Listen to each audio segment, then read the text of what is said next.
Genre conventions are elements, topics, themes, plot points, etc. that are common in a certain genre. My group's film mostly uses and doesn't deviate from the traditional genre conventions of crime and comedy. For example, the intro follows the traditional opening to a crime film by showing the moments when the crime happened and when someone was accused. Furthermore, there are distracted characters, such as the assistant, which is the middle photo on the right, who confuses the viewer and adds to the mystery. There's an object stolen, which is the necklace, and there's a person falsely accused and arrested, which would be Isabella Monti on the bottom, and the person accusing her would be Rachel Follow, which is the top picture. As well, there's a convention of comedy seen in our intro, which is the juxtaposition of the shot of the employer in a dark and sketchy room to the shot of Isabella Monti on the phone with her friend, like fangirling about the people who will be there at her job. The two main social groups represented in the intro are upper class and working class. Isabella and the assistant are working class and are looked down on by the upper class, which in this video would be Rachel Follow.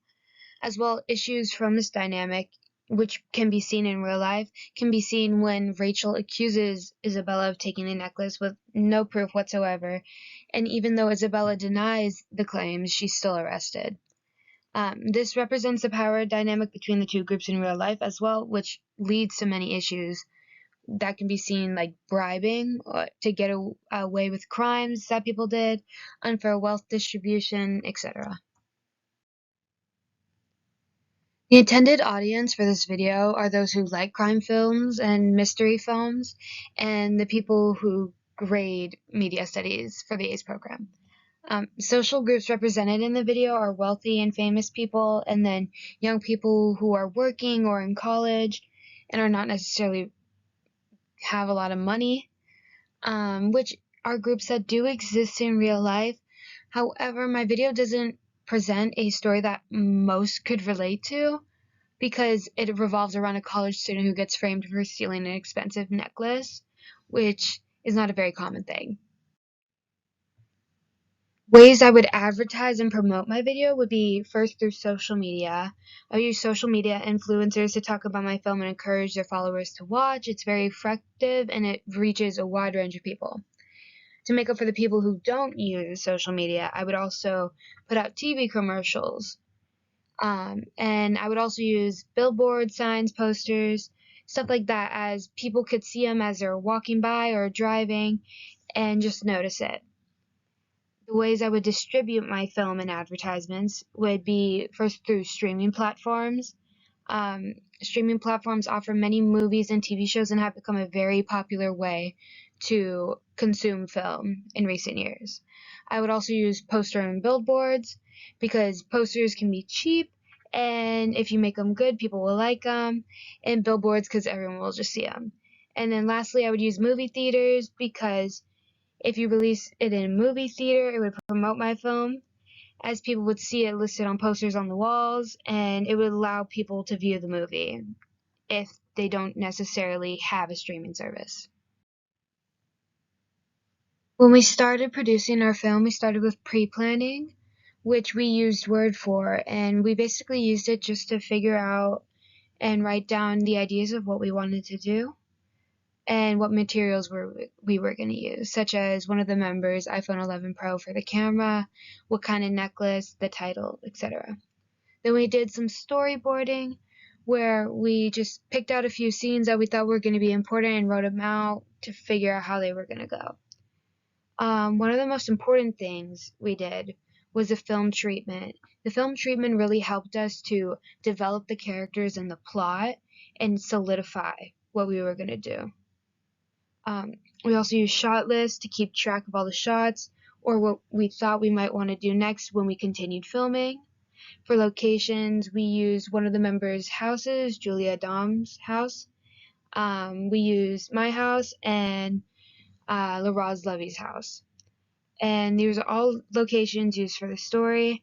And we used them because they could reflect the settings we wanted to help convey the story. When it came to choosing people who we were going to include in our group, we're all friends, so we find it easy to work together, and we're all very hardworking. So it went well.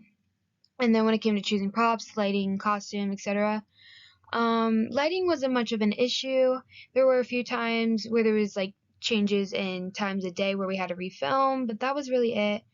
And characters were selected based on who had clothes that fit who had costumes that fit the characters already. And the hardest prop and the main prop was the necklace. We went through a few necklaces before we decided on the crystal one.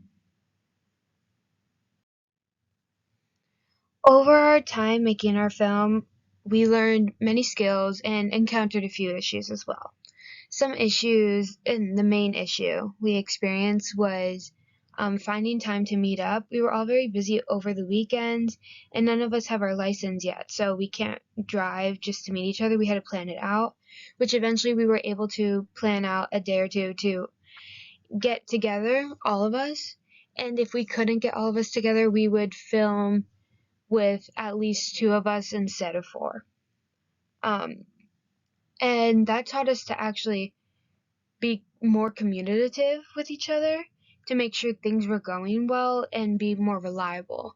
As if we needed this person to bring this prop so we could trade it off so we could film later because they couldn't be there, we had the prop. Or this person needed this costume, we had it ready, and what to film, etc., all that stuff. And we also learned that we should have started filming earlier because it was much more consuming than we had thought. We originally planned everything out but realized that we were not specific enough and we had to add more stuff, especially with our shot list. We were missing quite a few shots in between, so we needed to add more. And also because we had some problems with lighting when it came to time of day, so if we planned earlier, we would have known and had more time to fix the lighting issues. While making our video, the hardware my group mainly used was a phone and a computer. We specifically used an iPhone 11, which has multiple camera and video features that benefited our filming, such as 4K quality to make the video clearer, autofocus and stabilization that allowed us to move while filming a shot without worrying about a drop in quality, sound dynamics to make the audio seem more natural, etc. We didn't have many issues with filming on the iPhone 11 other than storage issues, which were fixed easily by deleting unneeded apps, videos, and images. We all used computers from school and ones at home for sharing the video clips and to edit. As well, we mainly use them to upload our progress updates onto our blogs and YouTube. I personally found a few problems with the computers when it came to editing. For example, early on I figured out that if I wanted to use Premiere Pro to edit on one computer, it would not transfer to the other, so I could only edit on one computer and there's nothing I could do about that.